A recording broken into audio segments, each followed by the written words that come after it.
Assalamualaikum. Apa kabar teman-teman? Saya doakan semuanya pada sehat ya. Kita lanjut lagi belajar kita tentang 25 tutorial video series tentang query ya. Kali ini topiknya adalah order by, yaitu pengurutan baik single maupun multi column order ataupun pengurutan baik single maupun multiple column. Ini adalah seri yang ke-18 dari 25 tutorial. Daftar isinya ada di sini. Kita sebelumnya sudah membahas banyak hal ini. Jadi teman-teman yang baru ketemu video ini, minta tolong nanti melihat seri sebelumnya biar mudah mengikuti. Kemudian data yang akan saya gunakan adalah data 2 yang ada di sini. Terus latihannya nanti ada di sini. Oke. Seperti biasanya kita akan memisahkan antara rumus sama perintah yang di sini agar mudah dipahami ya. Jadi bisa digabung tetapi juga bisa dipisah. Yang pertama adalah single order. Jadi teman-teman perlu pahami bahwa di dalam query itu kalau nanti sudah menggunakan grup pada dasarnya dia sudah membuat pengurutan ya. Tetapi kadang-kadang tidak sesuai yang kita inginkan. Untuk itu ada perintah order ya, bukan sort. Kalau sort tidak dikenal di perintah SQL atau query. Kita coba ke sini ya. Kita mulai dari yang C3 dulu. Saya rubah menjadi C3.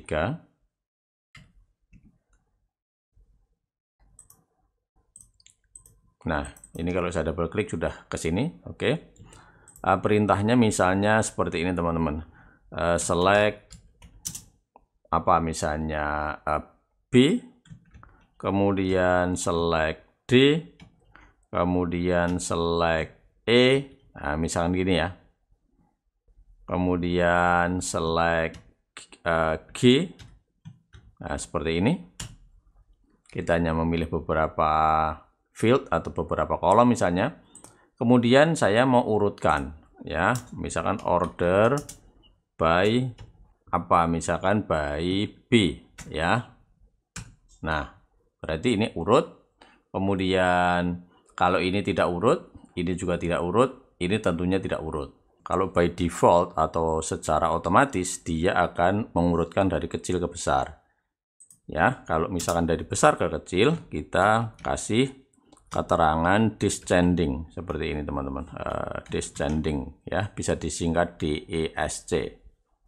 Nah kalau saya enter maka dari besar dulu, dari pensil, kemudian pencil set, kemudian dash, kemudian binder dan seterusnya ya, seperti itu.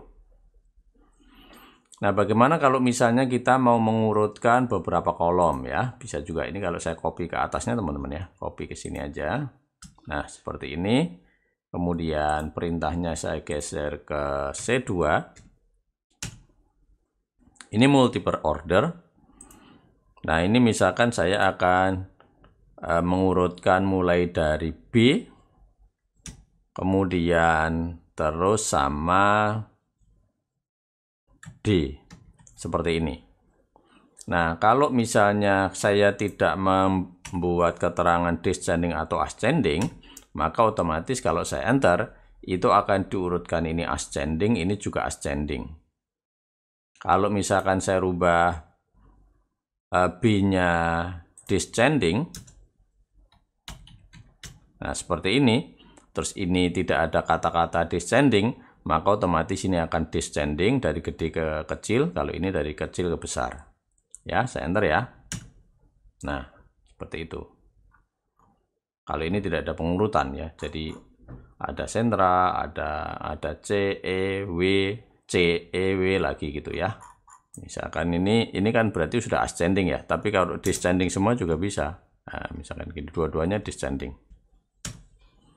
Jadi dari pensil dulu, west dulu, east dulu, dan seterusnya. Dibalik juga bisa, ini misalkan ini ditulis juga boleh teman-teman, ASC gini, kemudian yang ini DESC juga boleh ya. Kalau saya enter, jadi ini ascending, ini descending ya, boleh juga. Nah yang terakhir yang dengan grup. Kalau misalkan ini digabung dengan grup, teman-teman tidak bisa menulisnya sembarang, jadi harus ada urutan ya. Jadi harus misalkan ada where, kemudian terus group by, kemudian baru kalau ada pivot baru order gitu loh. Order berarti ini di urutan terakhir jika ada perintah-perintah yang lain ya. Misalnya kita pindah ke C1 ya. C1. Nah, seperti ini. Ini karena masih kosong berarti select all. Misalnya saya juga akan select ini ya. Saya taruh di sana. Begitu. Kemudian saya akan mentotal atau mungkin tidak terlalu banyak teman-teman ya, biar kelihatan lebih jelas gitu ya. Misalkan yang B-nya saya hilangin dulu ya. Saya cuma D, E-nya nggak usah ya. Misalkan katakanlah gini. Kemudian yang akan saya enter dulu aja ya.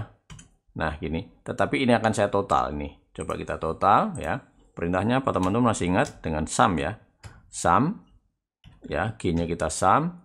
Dengan di sum ini mestinya harus ada groupingnya. Groupingnya by apa? Kalau ada 2 kolom, maka groupingnya mestinya harus 2 kolom juga. Misalkan ini group by, misalnya apa itu? B dan D. Kemudian by order ini gitu ya. Kalau saya enter, nah ini jadi ada binder dulu, ini diurutkan, baru nanti areanya ya. Tetapi kalau misalkan perintah order ini tidak ada, sebagai contoh ini saya hilangin ya, seperti ini. Jadi ya suka-suka dia gitu, sehingga tidak ada pengurutan sesuai yang kita inginkan.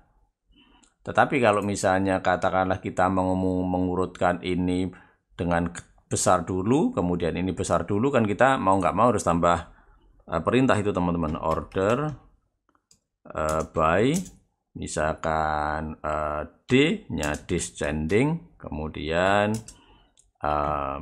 B-nya juga descending. Tuh, jadi seperti ini. Atau dicampur juga boleh. Jadi misalnya produknya ini ascending ya. Oh maaf, D itu berarti area ya.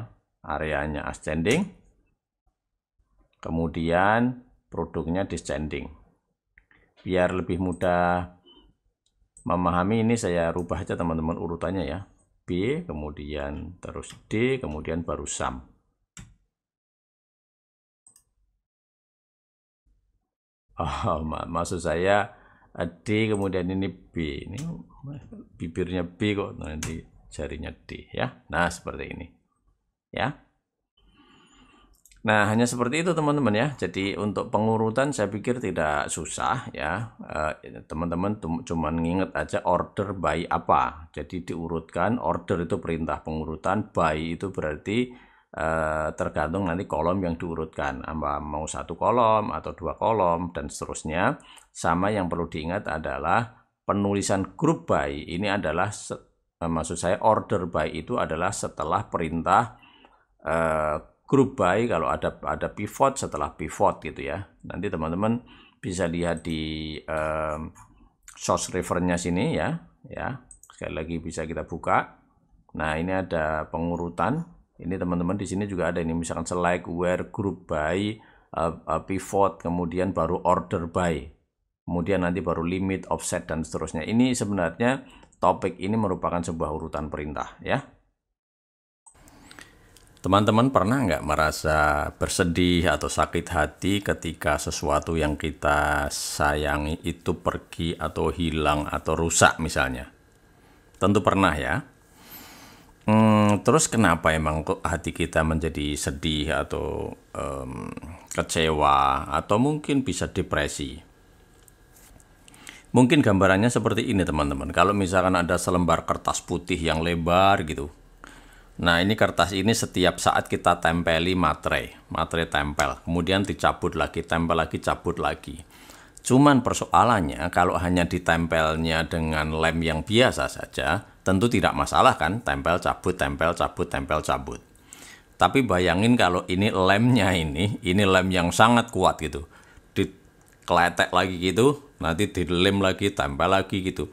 Jadi kertas yang tadinya putih bersih tadi, dia akan rusak dan bisa bolong-bolong. Nah ini yang ibarat mungkin tidak sepenuhnya benar ya, ini kan hanya gambaran teman-teman. Kalau kita itu mencintai sesuatu, yang mana sesuatu itu bakal pergi atau bakal rusak atau bakal hilang, kemudian kita tempelkan dalam hati kita dengan lem yang sangat kuat itu, ketika dia nanti harus dicabut, itu hatinya bisa terkoyak. Lem yang saya maksud di sini adalah mencintai sesuatu yang berlebihan. Ini yang saya sebut sebagai kemelekatan. Untuk itu sesuatu yang di dunia ini pasti akan datang dan pergi, maka sebaiknya lemnya jangan kuat-kuat lah. Sehingga nanti pada saatnya dia datang, dia nempel, kemudian saatnya dia pergi, ya pergi, tanpa harus meninggalkan bekas di dalam hati kita. Begitu teman-teman, ini memang mudah diomongin tetapi tidak mudah dilakukan memang, tetapi perlu kita latih agar kemelekatan itu tidak pernah melukai hati kita. Oke teman-teman, untuk sementara begitu, ikuti video saya selanjutnya. Ada pertanyaan ataupun komen silahkan tulis di kolom komentar. Dan perlu diingat teman-teman untuk berbagi tidak menunggu kita harus pintar dulu. Demikian juga video saya, kalau dirasa ini bermanfaat, minta tolong dibagi ke teman-teman. Mudah-mudahan bermanfaat bagi orang banyak. Oh, jangan lupa subscribe ya.